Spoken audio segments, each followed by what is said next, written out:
Hello, I'm Kenny Leigh of Kenny Leigh Associates. Our firm exclusively represents men in the area of family law. Today I'm with Scott Ellerin. He's the director of our law firm, and we're going to talk to you about child support.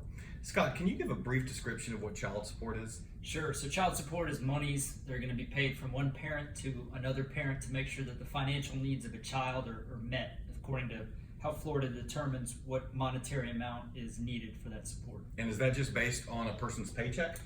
Yeah, it's based on a couple factors, but the statute lays out what income is. So essentially any recurring regular source of income. Well, let's talk about that for a second. All right, let's say somebody's on disability and they get disability income. Would that money go into a child support calculation? It would. There's different types of disability awards. There's some disability that provides for support directly to a child. There's other that only provides income to a parent, but it can factor in and it can be considered income, absolutely. Okay, so there's a couple different ways we can go with the disability payment. Let's say the child is disabled and the government is paying the parent because of the child's disability. How is that factored in child support? So basically they'll factor in whatever that parent's individual income is along with the other parent, and they'll come up with a child support award. And what happens is you're credited off that child support award for the amount that's paid for the child's disability amount. So whatever is received for that amount is credited, and if there's a deficit and money is owed, so be it. That amount will be paid, and if it's the other way, then the benefit just goes to the child. Okay, and it's important to understand that when disability payments come in from the government or from any institution, it could even be from an insurance policy, that depending on who has the disability, whether it's the parent or the child, there are different ways to work the child support obligation regarding that money, but it is considered in a way. So it is complicated. You need to speak with an attorney about that. Let's say somebody's retired from the military, so they get a certain amount of money a month from the military, but they also get a certain amount of money from their job. Which money counts towards a child support obligation? Oftentimes that pension is going to be considered income, and then whatever work they've got from their other employment is considered income. That'll all be factored in. So it just gets added together. It does. Basically, what about rental income?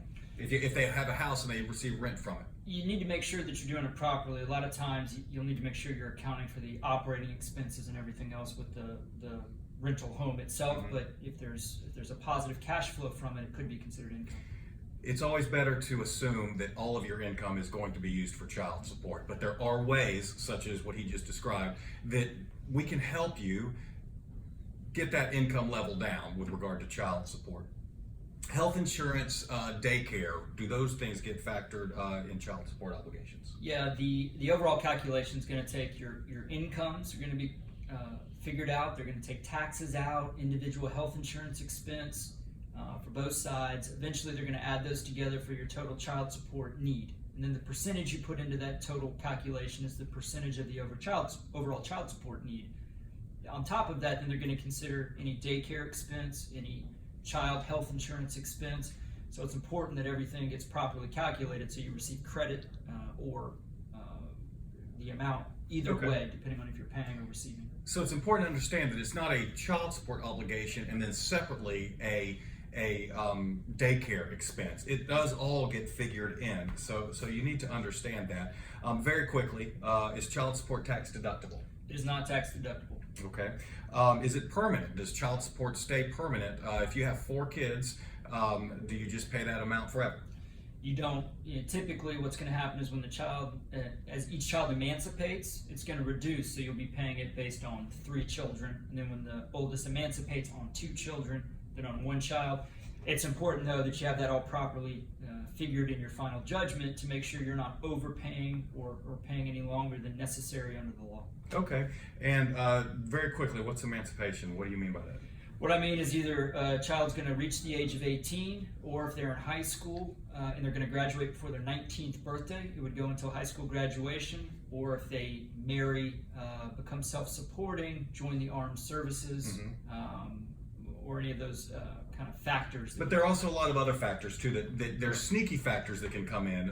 A child could become disabled and then all of a sudden there is a child support obligation past the age of 18. So there are other factors that could possibly sneak in, and what we're talking about here are general things. To wind up, child support is modifiable. There's different ways you can modify it based on a person's income being higher or lower, also based on the majority of a child once they reach the age of majority. So there are ways that can happen. And then a huge thing, what about cash, Scott? You want to be very careful ever paying child support with cash. You want to make sure you can trace it. Any form you're paying, you want it to be traceable so you receive credit for it. And what about diapers or things like that in lieu of a child support payment? You don't always receive credit for that. I'd say obviously that's better than nothing. And if you have any evidence of that, obviously keep it. But the best thing you can do is pay some form of traceable monetary support. There you go. All right, Kenny Leigh Associates, our firm exclusively represents men in the area of family law.